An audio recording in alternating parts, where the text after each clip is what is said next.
Secara umumnya, bentuk tulisan bahasa Melayu sentiasa mengalami evolusi dari abad ke abad yang lain. Perkembangan bentuk tulisan bahasa Melayu bermula dengan penggunaan tulisan Palava pada zaman Kerajaan Sriwijaya. Kedatangan Islam mengubah sistem tulisan pada ketika itu dengan memperkenalkan tulisan Jawi. Sistem tulisan Palava iaitu berasal dari dinasti Palava yang pernah berkuasa di selatan India sekitar abad ke-4 hingga abad ke-9. Diasaskan daripada sistem tulisan abad pertama masyarakat India yang bernama Betelutu. Sistem tulisan Palava merupakan sistem tulisan yang paling awal digunakan dalam bahasa Melayu kuno. Tulisan Palava menerima banyak pengaruh dari bahasa Sanskrit. Pada masa itu, bahasa Sanskrit digunakan sebagai bahasa pentadbiran dan ilmu pengetahuan. Tulisan Palava hanya terhad kepada golongan istana. Tulisan Palava telah dibahagikan kepada dua penggunaan simbol huruf iaitu konsonan dan vokal. Setiap konsonan tidak menandakan huruf semata-mata, ia hanya membawa bunyi yang berbeza. Bukti tulisan Palava terdapat pada batu bersurat kedudukan bukit yang dijumpai di Palembang. Manakala batu bersurat Karambrahi dijumpai di Hulu Jambi, Indonesia. Yang pertama ialah asas kepada sistem tulisan awal bahasa Melayu. Tulisan Palava menjadi sistem tulisan pertama yang digunakan untuk merekodkan bahasa Melayu purba. Ia membuktikan bahawa bangsa Melayu sudah memiliki sistem komunikasi bertulis sebelum wujudnya tulisan Jawi dan Bumi. Hal ini menandakan kewujudan tamadun dan bahasa yang tersusun pada zaman awal sejarah. Seterusnya, bukti kemajuan tamadun Melayu lama. Penemuan batu bersurat Karambrahi yang membuktikan penggunaan bahasa Palava dalam urusan rasmi kerajaan. Prasasti ini menunjukkan bangsa Melayu mempunyai sistem pemerintahan, undang-undang dan keagamaan yang teratur. Begitu juga dengan menjadi asas kepada perkembangan sistem tulisan lain. Tulisan Palava menjadi asas kepada kemunculan tulisan tempatan lain seperti Rencong, Batak dan kemudiannya tulisan Jawi. Revolusi ini menunjukkan kemampuan bahasa Melayu menyesuaikan diri dengan perkembangan zaman tanpa kehilangan akar asalnya. Ia juga membuktikan kesinambungan tradisi bahasa dan penulisan dalam masyarakat Melayu. Sistem tulisan Kawi. Sistem tulisan Kawi merupakan sistem tulisan yang terawal di Kepulauan Melayu sejak abad ke-8. Sistem tulisan ini diasaskan oleh orang Jawa. Ketika itu, orang Jawa menutur dengan menggunakan bahasa Kawi. Aksara ini juga digunakan untuk menulis bahasa Sanskrit serta bentuk-bentuk kuno bahasa Jawa, Sunda dan Melayu. Tulisan Kawi diperkembangkan dari satu tulisan iaitu Palava, digunakan untuk menulis bahasa Sanskrit dan Jawa kuno. Tulisan Kawi ialah tulisan yang mementingkan suku kata berbanding huruf. Huruf yang ada cuma A, K, M dan lain-lain. Aksara Kawi memiliki sekitar 47 huruf atau nama. Terdapat beberapa huruf yang bentuk dan fungsinya kurang dikenal pasti. Setiap huruf menggambarkan sebuah suku kata dengan vokal yang diubah dengan penggunaan tanda baca. Yang pertama ialah membuktikan wujudnya tradisi ilmu dan pentadbiran awal. Penemuan inskripsi Kawi pada batu bersurat seperti di Jawa dan Sumatera membuktikan bahawa masyarakat Melayu telah memiliki sistem komunikasi bertulis untuk tujuan pentadbiran dan agama.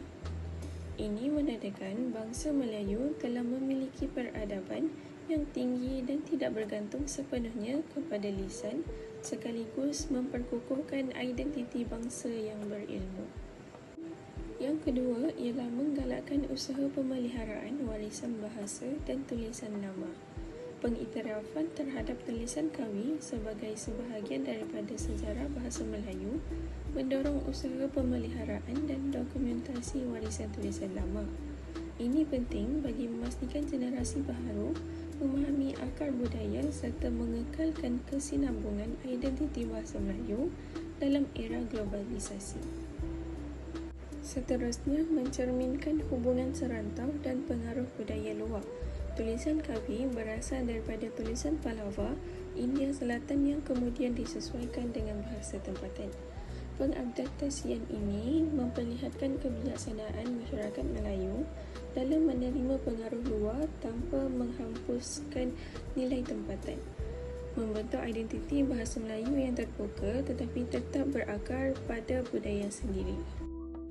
Sistem tulisan Jawi. Perkembangan sistem Jawi bermula apabila ketibaan pedagang Islam, khususnya yang datang dari Parsi dan beberapa kawasan Timur Tengah. Penggunaan tulisan Jawi merupakan faktor utama yang memangkin kebangkitan bahasa Melayu sebagai serantau di samping penyebaran Islam. Orang Melayu memandang tinggi tulisan Jawi kerana tulisan Jawi diibaratkan gerbang kepada kefahaman Islam dan Al-Quran. Sejarah perkembangan Jawi bermula apabila tulisan Jawi berasal dari skrip Arab yang tersebar luas ke Kepulauan Melayu seiring dengan penyebaran Islam. Pada akhir abad ke-8 Hijrah, muncul satu kuasa iaitu Melaka yang ditadbir oleh seorang anak Raja Palembang yang memeluk Islam.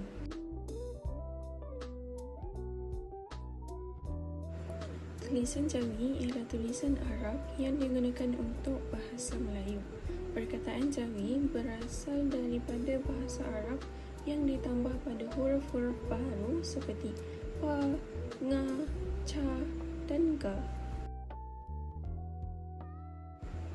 Yang pertama ialah sebagai medium penyebaran ilmu dan agama Islam.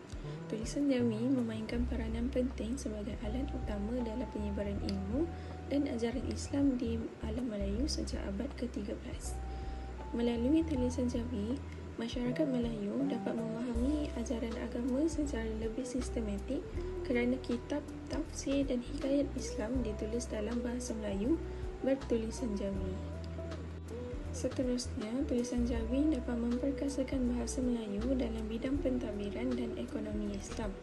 Tulisan Jawi memainkan peranan penting dalam memperkukuhkan penggunaan bahasa Melayu dalam urusan pentadbiran dan ekonomi berteraskan Islam. Sejak zaman Kesultanan Melayu, tulisan Jawi digunakan dalam surat diraja, undang-undang dan catatan pedagang. Tradisi ini membentuk asas kepada sistem pentadbiran moden yang berbahasa Melayu hingga hari ini. Akhir sekali, tulisan ini dapat menyokong industri kreatif dan warisan budaya digital. Tulisan Jawi kini memainkan peranan penting dalam industri kreatif dan warisan budaya digital. Selaras dengan perkembangan teknologi maklumat, dalam era globalisasi ini, pelbagai pihak menggunakan tulisan Jawi sebagai elemen seni dan identiti Melayu dalam bidang reka bentuk grafik, seni khot, filem dan media sosial. Seterusnya, cabaran bahasa Melayu pada masa kini ialah pengaruh kuat dalam bahasa Inggeris. Bahasa Inggeris mendominasi dalam pelbagai bidang seperti pendidikan, media dan perniagaan. Pencampuran kod dalam komunikasi harian menjejaskan ketulinan serta nilai estetika bahasa Melayu sebagai bahasa rasmi dan identiti bangsa. Penggunaan slangar dan logat yang meluas dalam kalangan masyarakat, terutamanya golongan muda, menyebabkan bahasa Melayu baku semakin dipinggirkan. Penggunaan logat dan slangar ini juga memberi kekeliruan yang menyebabkan salah faham, terutamanya dalam komunikasi antara negeri.